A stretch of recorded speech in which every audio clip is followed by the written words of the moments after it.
వినయ్ని emotional attack చేస్తున్న housemate.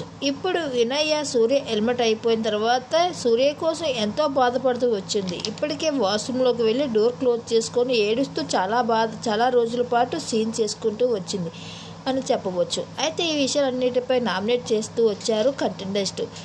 తన personal విషయాన్ని పదే ఎత్తుతూ ఈ వీక్ కెప్టెన్ అవ్వాల్సిన రోహిత్ని అన్యాయం చేసుకుంటూ ఆదిరెడ్డి పైమా కలిసి గేమ్ ఆడి రోహిత్ను ఓడిస్తారు. ఈ విషయంపై వినయాన్ని స్టార్ట్ చేసుకుని వినయ ప్రశ్నించగా, ఇక్కడ కూడా సూర్య కోసం బాత్రూంలో ఏడ్చినప్పుడు లేదా నీలాంటిది నా దగ్గరకు వచ్చి మాట్లాడడం ఏంటి అన్నట్టుగా తీసి పడేస్తారు.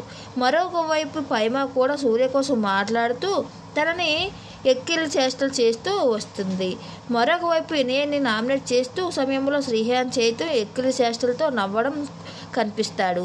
ఇక పోతే వినయ మాత్రమే వీటన్నిటికీ పట్టించుకోకుండా స్ట్రాంగ్గా నిలబడుతూ రోహిత్ తన కోసం ఓడిపోయినప్పుడు కూడా చాలా ఎమోషనల్ అవుతూ వచ్చింది. ఇంకా వినయ